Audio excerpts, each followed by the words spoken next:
Welcome to Issues That Matter. I'm Cynthia Pooler. My guest today is Scott Ritter, and Scott Ritter is going to talk about his film and his trip to Russia. So, Scott, tell us the whole thing about how it started. What gave you the idea to write the book? Well, I wrote the book. I've been wanting to write this book since I finished my time with the inspection team back in 1991. This is one of them, or 1990. This is one of the most remarkable stories one can imagine.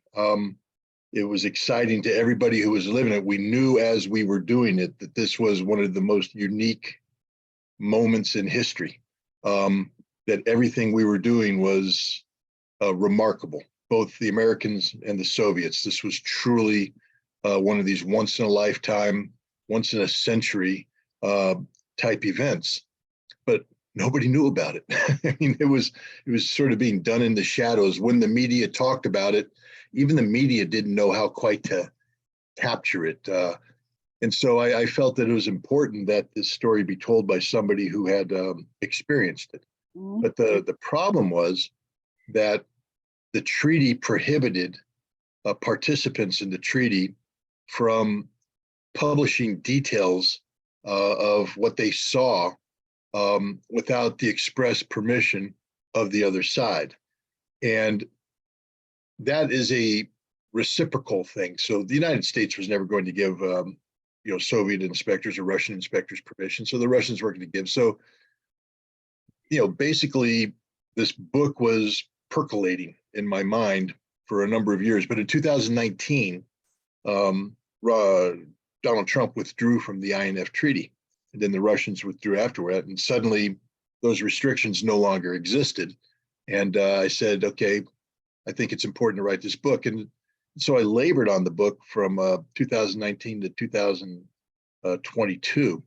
By the time the book was ready to be published, the geopolitical situation in the world had transformed. When I started writing this book, arms control was still, something that people were talking about. Both the Russians and the United States were speaking about the necessity of arms control.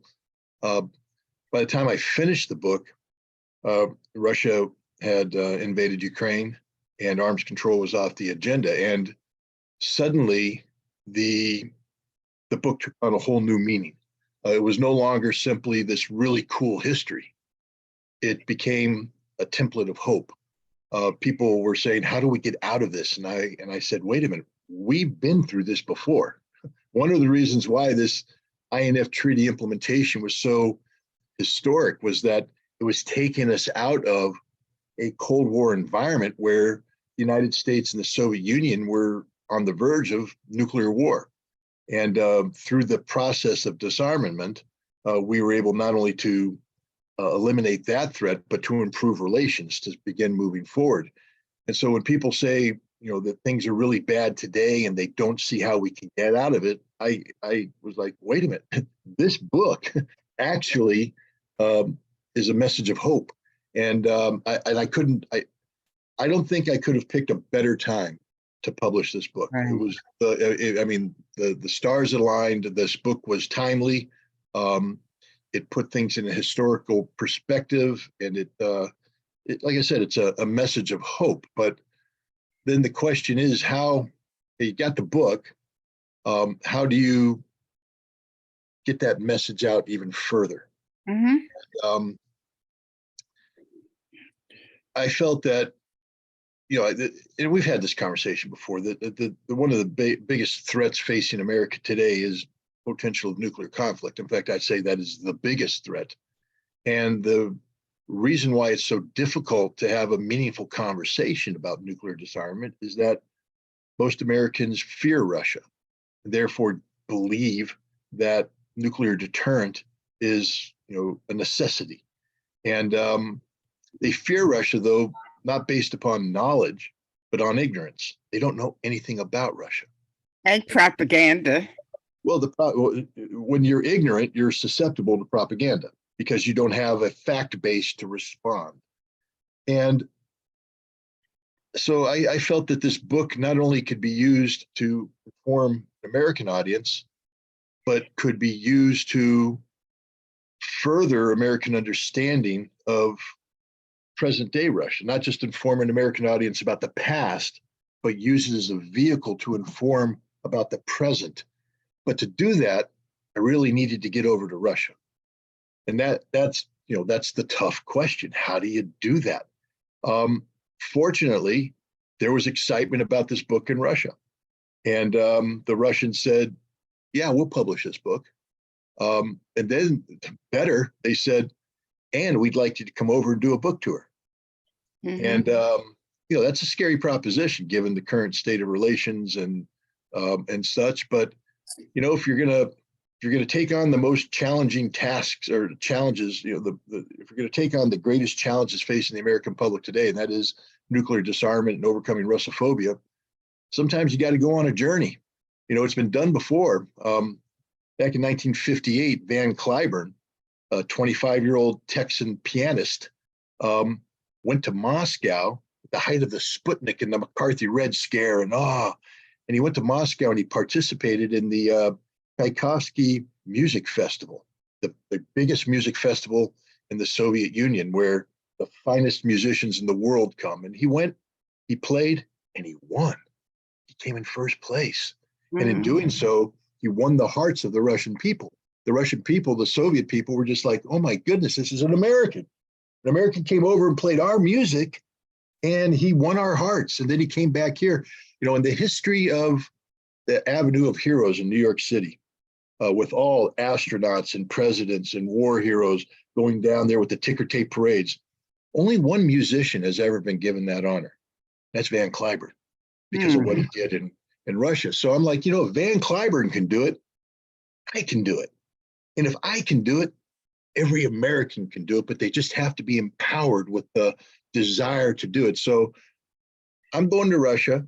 I'm going on a book tour, and I'm going to document it. I'm going to capture it on film, and then I'm going to come back and I'm going to turn that into a movie about that experience. And I'm going to take that movie, my book, I'm going to go around the country trying to break through the Russophobic ignorance of the American people and give them a chance to learn to know the Russian people as I hope to come to know them. As I travel, I'm going to 11 destinations. It is going to be a unique opportunity to meet the Russians, to mingle with the Russians, to see Russia, to learn about them, and maybe help them learn about Americans, and to get everybody excited about the possibility of peace instead of the probability of war. Because I can tell you right now, I don't want to put too much pressure on myself, but I honestly believe that if I don't do this, there's going to be a nuclear war. Because nobody else right now is talking about going to Russia to do something like this. Nobody else is talking about breaking down these walls. Nobody's talking about. I would love nothing more than somebody that was better positioned than me to do this. There are a lot of people out there that have a higher profile that that can get on mainstream media and talk about it. And if they would just go to Russia and do what I'm getting ready to do, they could generate all this thing. And I would love to sit back here and watch them do that. But you sit here and you wait, and there's nobody stepping up, not a single person. And one thing the Marine Corps taught me is leadership abhors a vacuum, meaning that a good leader, when it's sitting around and seeing that there's a job needs to be done, doesn't wait for someone else to do the job. A good leader gets up and does the job, whether or not they're the most qualified person to do it. And if you read my book, you'll find out that half of my experiences in life have been not because I'm the most qualified. Cynthia, you know me. I'm not the most qualified person in the world for Yes, just you about are. everything in the world. But I am a Marine trained leader. And when there was a job to be done and no one else was doing it, I did it. And you know how you become an expert in something? There's two ways. One is to spend 10,000 hours studying it, doing it, and doing it, doing it. Somebody wrote a book about outliers. They talk about the Beatles. They played 10,000 hours in Hamburg before it became a hit. They talk about Bill Gates, 10,000 hours in the basement of his mother's, in his mother's basement, working computers before he came this. Everybody does that. or you can take the shortcut. The shortcut is to be the first person to ever do it. If you're the first person to ever do it, you are now the expert because nobody else has done it. And that's what happened to me. People weren't doing something. I stepped up, I did it, and I suddenly became the expert. And right now, I'm looking at this situation today. Nobody's stepping forward. So I'm going to do it, Cynthia. I'm going to do it. And that's going to make me the expert. And so sad, too bad. If you thought you were better qualified than me, then you should have stepped up and done it first. But So you're gonna be in Russia for a month, right? 26 days. Yeah. Okay. Short of a month. Okay, so after you film in Russia, are you gonna come back here and continue the book tour in the United States? And will you film people in this country listening to what you have to say? You know, we're right now, I actually just had a meeting with some pretty smart movie people. And my original concept was to capture the Russian experience, come back here, make a trailer. So, you know, sort of like appetizer of Right. that experience, and then travel around with the book, show the trailer to people, and then film their interaction and talk to them and capture that and incorporate that into the overall movie. But after talking about it, we said, no, that dilutes the message too much. That complicates things too much. That's two separate storylines. The best thing to do is to make a movie about the Russian journey, then show that to the American people and just let that be a standalone experience for the people. And we don't have to capture that. We just have to give them that experience. And so, yes, we're going to come back. We're going to continue to take this book and this message out. We're probably going to make a trailer up front that accompanies me while the rest of the movie is built. Movies take time to do right, and we want to do this movie right.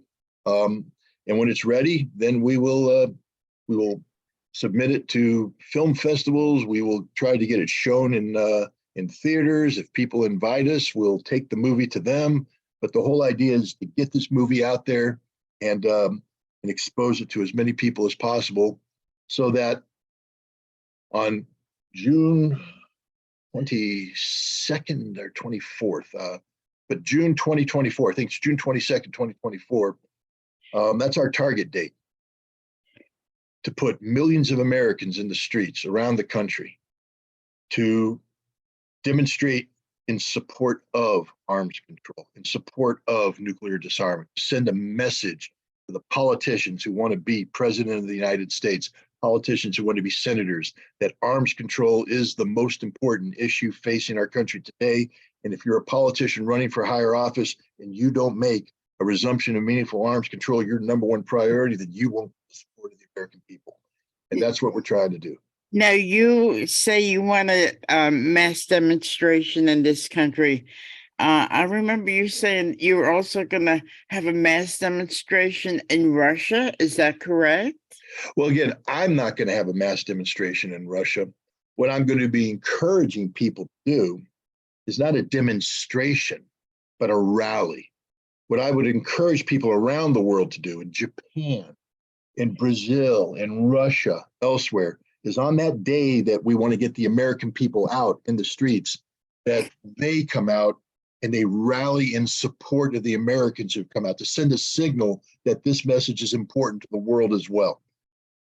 So you're up against the entire military industrial complex.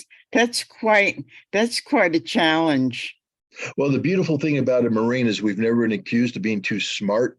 So, you know, I'm just going to plug through this and keep going forward. And it is what it is. I mean, you know, good things weren't meant to be easy.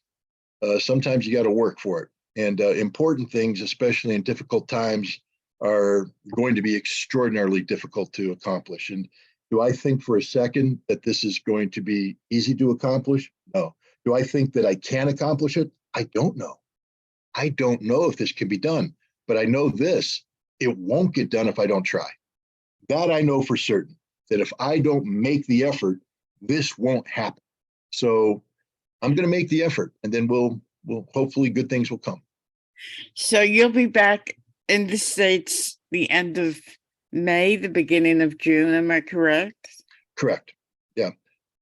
And Okay. then we'll start going out. There's some interesting things we're going to try and do. There's Veterans for Peace has a ship that they've refurbished. The Golden Rule, I think, is the name of the ship, and it's going on a tour of the East Coast. And they're talking the purpose of the Golden Rule. It's an old, I think, Greenpeace ship that used to go out and sail against nuclear testing, and it's sunk. They got it up, they fixed it up, and now they're going around. It's to promote nuclear disarmament. And so I think the two messages are good. So I'm going to go out and do some work with them, and hopefully can find other organizations out there of a similar mindset and begin to work with them and start building a grassroots, coalition that can promote not only disarmament but also promote the necessity of getting the American people heard. And I think that's why, if you know anything about me, Cynthia, I don't like demonstrations. I don't like rallies. That's not my thing. I'm not excited. I don't get excited about it, except that when I learned that in 1982, when Ronald Reagan and the Reagan administration had locked out the Soviets from arms control negotiations, sort of like we are today, there was no talk. And they felt that they were politically allowed to do this because the American people voted for Ronald Reagan. And yet in June of 1982, 1 million Americans gathered in Central Park and sent the message to the Reagan administration that no, that nuclear disarmament was what they wanted, that arms control was important to them. And that liberated Ronald Reagan into saying, okay, let's begin to talk. And next thing you know, we have the INF Treaty signed in 1987. If it weren't for that demonstration, we may not have had a treaty. And suddenly I'm going, wait a minute, demonstrations might actually be something that can accomplish something. It's not just a kumbaya moment where you hold hands, sing songs, walk around, go home, and nothing happens. If you get enough people out with the right message and they send that message loud, politicians will listen, especially in an election year. So I'm a big believer in this demonstration. This is going to be an amazing feat if you could pull everything off. I think it's wonderful. I think that, the fact that you yourself took this upon yourself to do all this stuff is so admirable. There's still a lot of people who really don't know you. And I think that's a shame because you've done so much for peace. You've done going back to the early 2000s. And yes, there's so many people that don't know you. I just hope that this effort will propel you into like front page news. Well, I appreciate that, except that I would prefer that they get to know disarmament. I would prefer that they get to know arms control. I would prefer they get to know peace. When this is done, if they don't know me, but they know arms control, peace, and they're working towards nuclear disarmament, that's a victory for me, because I'm a pretty private person and I would really like nothing more when this is all done, just to come back home, walk my dogs, say hi to my neighbors, and not worrying about being front page news. Sometimes front page news is more of a curse than a blessing. But I understand what you're saying. It's important, if you're going to take on the task, that you be an adequate salesperson. And I will do my best between now and then to be the best possible salesperson for this thing. But I think people should know I'm not doing it for me. Anybody who's ever talked about this kind of journey, it is daunting. It's a lot of work, and you get attacked by everybody because there are, the mainstream establishment, the media doesn't like being told that they're not doing a good job. The military industrial complex certainly doesn't want somebody to attack that which feeds them. And believe me, they live off of fear. They live off of the weapons that are produced to support the war machine that gets its strength from fear. So if you go out and you empower people with knowledge and information so they're no longer afraid, they no longer need these weapons, the military industrial complex loses its reason for being. And so they will attack you. They don't just attack, Cynthia, they destroy. These are people that don't want to have a debate, a discussion, a dialogue. These are people who are afraid of that because their fact set can't match up against the fact set of people who are promoting peace. So they get into the politics of personal destruction. And I can personally tell you that that is not a good, you don't want that target on you. And so, some people say I'm insane because, as you pointed out, I went all the way in 2002, 2003 to stop the war in Iraq, all the way. There was nothing more I could have done. I literally squeezed myself dry. I was spent, and it didn't work. And then I paid the price. The establishment came after me, all guns firing. Now, some people would say that the definition of insanity is doing the same thing over again and expecting a different result. Right. And the fact of the matter is, there's a good chance that I'm going to get the same result, that I'm going to, bring myself out, spend everything, not accomplish the mission, and then have the establishment come down on me again and re-engage in the politics of personal destruction. But I take my lead from a very brave man. And this week, just so everybody knows, this is Daniel Ellsberg week. It's a week that's been set aside in remembrance of Daniel Ellsberg, the great whistleblower, the ultimate whistleblower, the original whistleblower, the OG, original gangster of whistleblowers.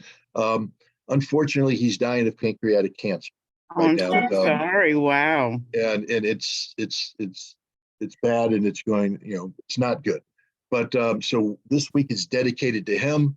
I just remember when Daniel Ellsberg, the man who leaked the Pentagon Papers, exposed the lies of the Vietnam War, was walking up the courthouse where he was facing a trial for espionage that could have put him away for 175 years. Mm-hmm. Someone said, "Aren't you scared to go to jail?" And he said, "Wouldn't you go to jail if you could stop a war, an unjust war? Wouldn't you go to jail if you could stop an unjust war?" So now the question you have to ask yourself is, what would you do to stop a nuclear war? What would you be willing to do to stop a nuclear war? Because when I say nuclear war, I'm not talking about a minor skirmish. I'm talking about the termination of life, all life on the planet.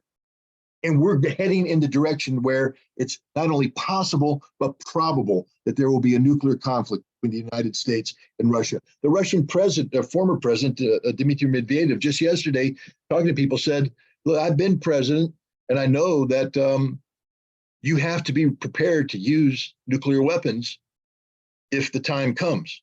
And when the time comes, you can't hesitate." And he said, NATO needs to understand this as they continue to push us and push us and push us. Eventually, that time will come, and we will not hesitate. Cynthia, we're talking about the end of the world. Right. And yet Americans are waking up wondering whether or not, Tucker Carlson's going to get a new job, or Don Lemon's going to get a new job, or which basketball team's going to win, who's going to win the baseball game tonight, is Tom Brady going to play for Miami, None of that matters, guys, because when the world ends, it's all over. It's all over. So now the question is, what is crazy Scott Ritter willing to do to stop that? But what are you willing to do? What every one of you watching this podcast right now is willing to do. And if it's not a damn thing, then this world is over. Okay, I'm willing to go out and do the heavy lifting right now. I'm willing to go out and take the risks. I'm willing to go out there and cross the line of departure and go into the unknown without a parachute. This is like jumping off a damn building without a parachute, hoping that somebody's going to fly in and grab you before you hit the ground, but nobody's committed to doing that. I'm doing that right now, Cynthia. I'm jumping off the building. I don't have a parachute. I need the people out there to build a platform to catch me. That's all I'm asking for enough people to step up and say, we don't want a nuclear war either. We're willing to do something. I'm not asking you to jump off the building with me. I'm going to do that for you. But I am asking you to help soften the landing so that there can be success, so that we can create the conditions that we can have nuclear disarmament, effective arms control. Nuclear war goes from being probable to possible to being impossible. That's what we want. We want time when nuclear war is impossible, where leaders, people can say, under no circumstances are we willing to sacrifice everything for nothing. I mean, I don't understand. We have suicide hotlines out there, Cynthia. So when people wake up in the morning and there's like, I'm going to end it all, I feel bad. And I'm not mocking them. I'm saying that's a serious problem. We have suicide hotlines for them. So they talk them out of it. Why? Because the concept is there's nothing going on that's worth ending your life for. So now, where's the suicide hotline for the idiots that think the nuclear war is a good thing? Where's the suicide hotline that says when a nation says, oh, I've been pushed into a corner, I'm going to take everybody with me? Where is it? It doesn't exist. We need to make this happen. The world needs to wake up to the fact that nuclear weapons can never be the answer, ever, ever. Think of the narcissism, the hubris, national hubris of any country, including Russia, to say the survival of my country is so important that I'm willing to kill billions of people to keep my country in. Now, I understand the concept. In America, we'd say the same thing. But again, 320 million people saying we're going to take out billions because we don't want to lose what we have. How selfish of it can be. What if the Romans felt that way? What if they had the ability to end the world? And the Roman Empire, as it was falling, said, the hell with it, push the button, blow up the world. We would have lost everything because of the narcissistic hubris of a nation. Now, what we have to do, in addition to removing nuclear weapons, is we have to make sure that we stop policies that make nations feel threatened to the point that they would be willing to kill everybody. So this requires a change in the mindset. And as I've always said, knowledge is power. Right now, people fear things. They're ignorant of things. And from that fear comes the desire to protect yourself. And when you have extreme fear, extreme protection becomes viable. We need to knock this off. We need to educate people, inform people. If you woke up in the morning, instead of fearing what Vladimir Putin's thinking, fearing what Dmitry Medvedev's thinking, fearing what the Russians are doing, if you woke up in the morning and said, hey, Albany's got a sister city project with the town. Get on my cell phone and call up my good friend, Olga. Hey, Olga, how you doing? How's it going, Olga? And you're talking to a Russian now because it's natural to talk to them. They're your friends. And Olga's going to talk about her life and you're going to talk about your life. And then you hang up and you don't want to go to war with those people. You don't want to kill those people. You can call up your friend in China. You can call up your friend in India. You can do any one of these things. As long as we have human beings talking to each other, then we empower humanity. But when we don't talk, we fear them. We don't view them as humans. And then we allow people to pollute our minds into thinking that the best solution is to kill them with nuclear weapons. Stupidity in the highest order. So that's why I'm taking this journey, Cynthia. But there's a lot of bureaucrats in Washington who don't want to see things change. How are you going to change their minds? They're set. They have their life. They've got their income. They're comfortable. And if there's going to be a nuclear war, well, so be it. How are you going to change those bureaucrats' mind to say, I've got to listen to Scott Ritter? Well, because what I hope to do is give a simple proposition. It's not me giving them simple proposition. This is why it's so important we get as many people out in the streets in June of 2024. You see, in 1982, they got 1 million people in Central Park. That was impressive. Today, it's hard. I mean, I was hoping to get 1 million people in Central Park, and I'm finding out that anymore New York City doesn't want more than 8,000 people in Central Park, and it's very, very hard. But that doesn't mean it's over. That just means that we think bigger, because 1 million people, that's 1 million people in New York. So the California people aren't going to be scared. The Oregon people aren't going to be scared. The Texan people aren't going to be scared. You're just scaring the New Yorkers. I want tens of millions of people in every city in America, every state, coming out on that day, making it clear, you will put nuclear disarmament number one. Nothing else matters if we're not here.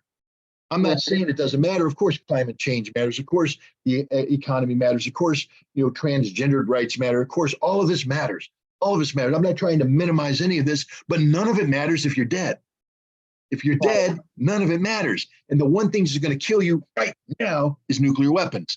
So get in the street. I don't care if you're a Republican, a Democrat, an independent, a communist, an agnostic, a Catholic, Protestant, a Jew. I don't care, a Muslim. Everybody comes out because life means the same to everybody, hopefully. Everybody comes out.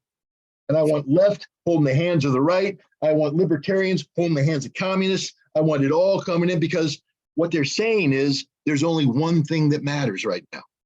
Stop the insanity. Stop this irresponsible, suicidal march towards a nuclear apocalypse. And if we do that, that bureaucrat you're talking about, remember how comfortable he or she is in their big house, and their big paycheck, and their servants, and they got the limos and we don't. That's what Joe Biden said to me. It's their pay grade, not mine. It's above my pay grade. That's okay. But you're only employed so long as people vote for you.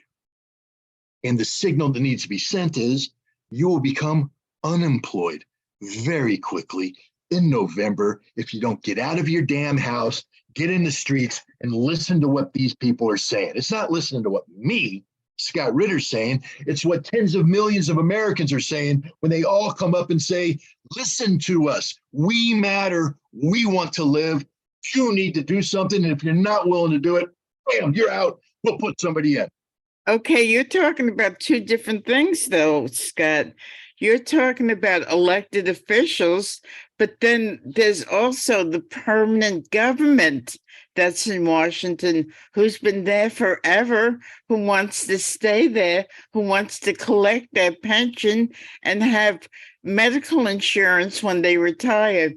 They don't want anything to change. So you're elected officials are one aspect of it, but the permanent government that people don't understand, that's the second part of the equation, I think.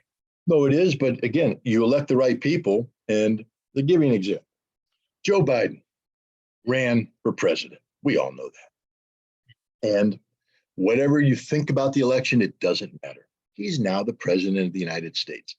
He is the chief executive.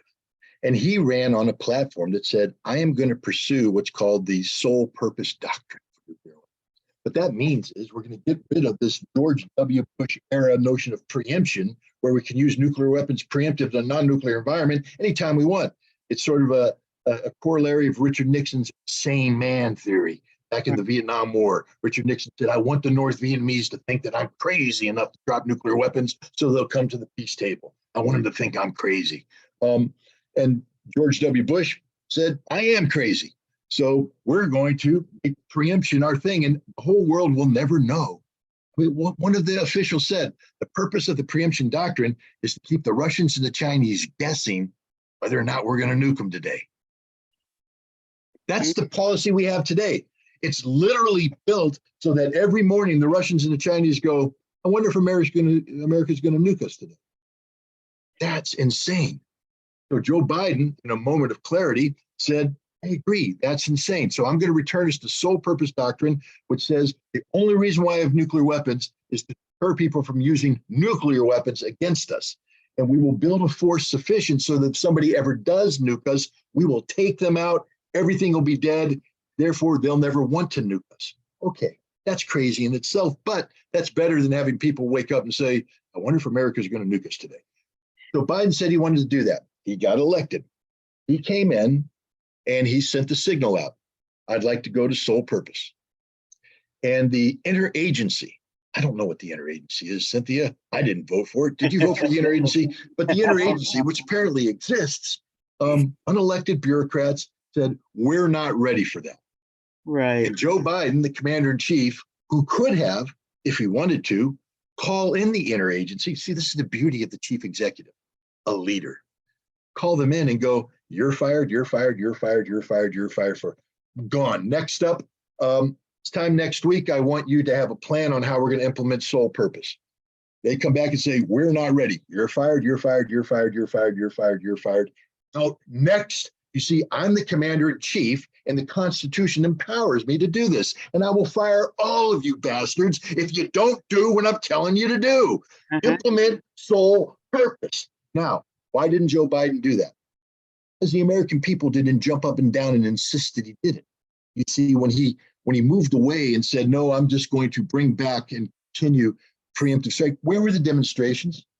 Where are the American people in the streets saying, why did you lie to us, Joe? Nobody did it. Why? Because they weren't engaged. They weren't part of the problem. They felt disenfranchised. So now when I'm telling you, Cynthia, the way to destroy the blob is the interagency, whatever that is to elect the right people to office and empower them. Tell them we have your back. We, the people of the United States who believe in the notion of government of the people, by the people, for the people, have your back. You go in there and tell the unelected establishment to go to hell, pound sand, do it or lose your jobs. If you want that health insurance, if you want that retirement, and if you want the comfort you get being a government employee, better obey your damn order. And the order is sole purpose doctrine, or total disarmament. Go. And if you're not willing to do it, find another job. That's how you do it, Cynthia.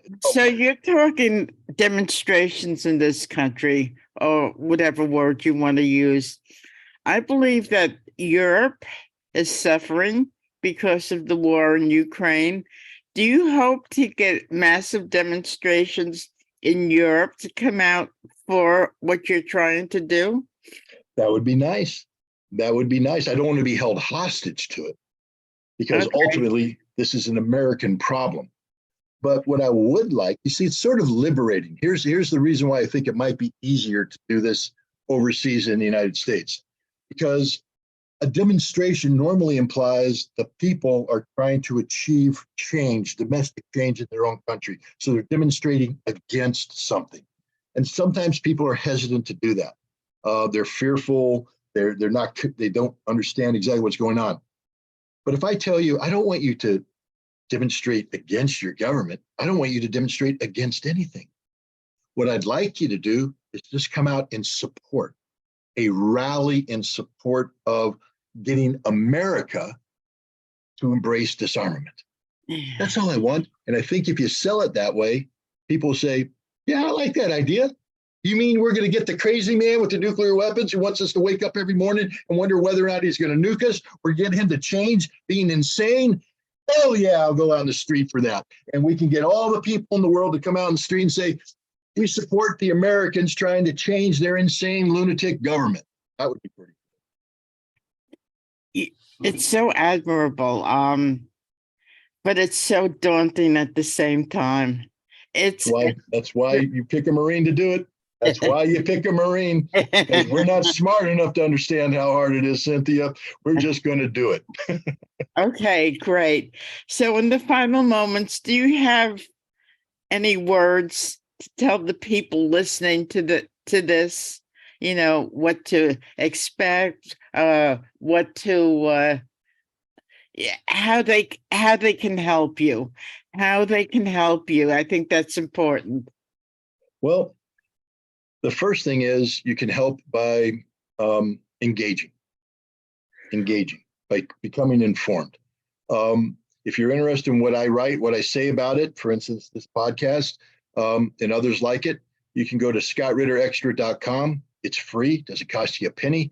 Everything I write, every podcast I do is on there. And so you can watch that and use that as a start. I wouldn't expect, and I don't want people to simply say, we're going to go forward to the gospel according to Scott. I'm not one of those people. I'm not, an apostle. There is no gospel. I write things, but the purpose of writing and speaking is to generate thinking, to get your brain engaged so you go out and learn more. So become engaged. Start with scottritterextra.com, read what I write, and go out and learn more about yourself. Get engaged. Then help me get engaged. So if you're around the country and you're saying, yeah, I like this, invite us out. Invite me to come out and talk to you. Invite me to come out and bring the book, etc. And if you want this movie made, understand that movies just don't drop down from heaven. It's a process. And unfortunately, processes cost money. And it doesn't matter how many volunteers you bring to the table. If you want a movie that means something, you have to hire professionals to do this. and it costs a lot of money. And we have we actually have a vehicle now that allows people to donate. And the name of the movie, the working title is Waging Peace. I like that. It was the title of a book that I wrote, and we're capturing it for this movie. And you can go to wagingpeace.fund, F-U-N-D, and you can donate money to help us make this movie. Because when I come back, we'll look at the budget and we'll start. And what the budget allows us to do, the budget allows us to do. I made a movie called In Shifting Sands. It was about the Iraq War. Really good movie. If people had watched it before the war, maybe they could have empowered themselves with enough knowledge and information to prevent a war, but that didn't happen. But just to show you the thing, we had a lot of volunteers, we had a lot of help, but that movie cost $400,000 to make. And that's a cheap budget. That is a cheap budget. Right. We made a good movie with a cheap budget. We're not looking for bells and whistles. We're not looking to, make this thing too fancy, but that was made in 2002, 2002, 2001, 20 years I think. ago. Yeah. And life's gotten a little bit more expensive since then. Right. So I don't think a $400,000 budget is going to quite. Now, we'll come up with fundraising things. We're not going to be, idle on this regard. But if people say, hey, that's a good idea, I'd like to help you, wagingpeace.fund is one way to help there. Go to scottritterextra.com. You can subscribe to my Substack. It's free. But the beauty of it is, if you say, well, I'd also like to help you, Scott, because let me just make it very clear. When I go to Russia in May, I'm not earning any money. And yet National Grid is going to continue to send me bills, Right. And stuff like that. What I'm doing right now is the equivalent of a full-time job. And I mean, it's more than it's like 3 full-time jobs, 4 full-time jobs. And if people want to support and they say, hey, we support what you're doing, it's important what you're doing, then if you subscribe to my Substack, it's voluntary, but if you subscribe, that helps me do things like this. This means that when Cynthia calls me up and says, hey, Scott, can you come on this show? I don't have to say, no, Cynthia, I have to go out and dig ditches or, put roofs on houses or, go to an office or do something like that. I can say, yes, I can do this show. And I can also dedicate the time to go around the country and educate people about nuclear disarmament and stuff like that. So if people want to help, become engaged, start to empower yourself with knowledge and information. If you have a couple pennies, support the movie with at wagingpeace.fund. And if you think what I'm doing here is important, you can throw a couple pennies at me through a subscription to the Substack. But understand this, I hide nothing behind a paywall. Nothing's behind a paywall. So if you don't have the money, but you're saying I still want to get engaged, please go to scottritterextra.com. It's a free subscription to the Substack, and you have access to everything. This isn't a paywall. I'm not saying you got to pay to play. I'm saying I need you to read. I need you to watch. I need you to empower yourself. That's the number one priority. Tall order. That's a tall order. It is. But again, Cynthia, I just bring it up. The Marines don't pick people that say, I quit. The Marines selection program doesn't create people that say, I can't do it. We pick people who say, a job needs to be done. I'm here, send me. And right now, a job needs to be done. I'm here, send me. Okay, so you'll be leaving for Russia in just a few days. When you come back, could you come on Issues That Matter again and talk about your trip, talk about the filming, talk about what you learned? I think it's important for everybody to know that. Well, Cynthia, I'd love to, but it depends on whether or not people are going to subscribe to the Substack. No, I'm joking. Of course, I'll come back on. Okay, great. Great. So we will talk again probably when you come back. And Yes. I think it'll be great. I hope people listen to what you said today and just heed your words. I think it's important. And like I said before, this is really the most admirable feat that I've ever known anybody to do.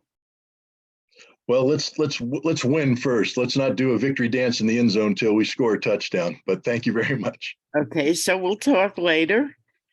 Yep. You have a good day. And I always forget, if you like the show, please subscribe to my YouTube channel. Thanks, Scott. Thank you, everybody, for listening.